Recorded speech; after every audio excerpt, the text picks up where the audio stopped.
അതിർത്തിയിൽ നമ്മുടെ സേന പണി തുടങ്ങിക്കഴിഞ്ഞു. ഇന്ത്യ ഒരു സത്രമായി കണ്ട് ഇങ്ങോട്ട് കടന്നു വന്ന അനധികൃത കുടിയേറ്റക്കാർക്ക് ഇപ്പോൾ ഇവിടുത്തെ മണ്ണ് പൊള്ളുകയാണ്. അനധികൃതമായി ഇങ്ങോട്ട് കയറി വരാൻ നോക്കുന്നവനും ഇവിടുന്ന് പേടിച്ച് ഓടുന്നവനും ഒക്കെ ഇപ്പോ എട്ടിന്റെ പണിയാണ് കിട്ടിക്കൊണ്ടിരിക്കുന്നത്. വെസ്റ്റ് ബംഗാളിലെ കൂച്ച് ബിഹാർ ജില്ലയിലെ മേഘ്ലിഗഞ്ച് അതിർത്തിയിലാണ് ബംഗ്ലാദേശിൽ നിന്നുള്ള നുഴഞ്ഞുകയറ്റ ശ്രമം BSF അതിവിദഗ്ധമായി തകർത്തത്.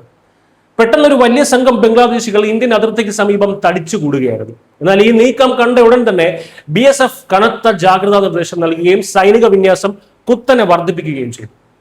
ഇതിനിടയിൽ ഒരു 10 എണ്ണം നുഴഞ്ഞു കയറാൻ നോക്കിയിട്ടുണ്ടായിരുന്നു. പക്ഷെ അപ്പൊ തന്നെ നമ്മുടെ പിള്ളേർ അവന്മാരെ അടിച്ച് തൂഫാനാക്കി തുരത്തി ഓടിച്ചു വിട്ടിട്ടുണ്ട്. പണ്ട് ഇങ്ങോട്ട് വരിവരിയായി വന്നിരുന്ന ഒരു ടീംസ് ഉണ്ടല്ലോ ബംഗ്ലാദേശിൽ നിന്ന് ഇങ്ങോട്ട്, പശ്ചിമ ബംഗാളിൽ അനധികൃതമായി താമസിച്ചിരുന്ന മമതയുടെ സ്വന്തം നുഴഞ്ഞുകയറ്റക്കാർ, അവരൊക്കെ ഇപ്പോൾ പേടിച്ച് കൂടും കുടുക്കുകയും എടുത്ത് തിരികെ അവരുടെ രാജ്യത്തേക്ക് തന്നെ ഓടുകയാണ്. ഇവിടെ നമ്മുടെ ഏജൻസികൾ സുരക്ഷ കർശനമാക്കിയതോടെ, നിയമങ്ങൾ കർശനമാക്കിയതോടെ ഇന്ത്യ ഇനി അനധികൃതമായി താമസിക്കാൻ പറ്റിയ ഇടമല്ല എന്നവർക്ക് മനസ്സിലായി. സ്വന്തം നാട്ടിലേക്ക് ജീവനും കൊണ്ട് അവർ ഓടുകയാണ്.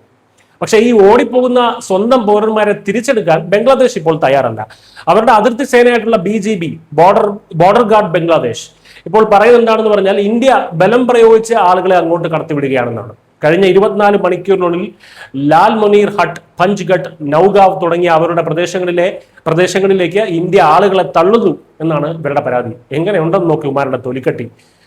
എത്രയും കാലം സ്വന്തം ജനങ്ങളെ ബാധ്യതയായി കണ്ട് അപ്പുറത്തവന്റെ പറമ്പിലേക്ക് ചവർ തട്ടുന്നത് പോലെ നമ്മുടെ നാട്ടിലേക്ക് ആളുകളെ തള്ളിവിട്ടവന്മാർ ഇപ്പോൾ സ്വന്തം ആളുകൾ തിരിച്ചു ചെല്ലുമ്പോൾ അവരെ ഇന്ത്യക്കാർ എന്ന് പറഞ്ഞ് കൈയൊഴിയുന്നു.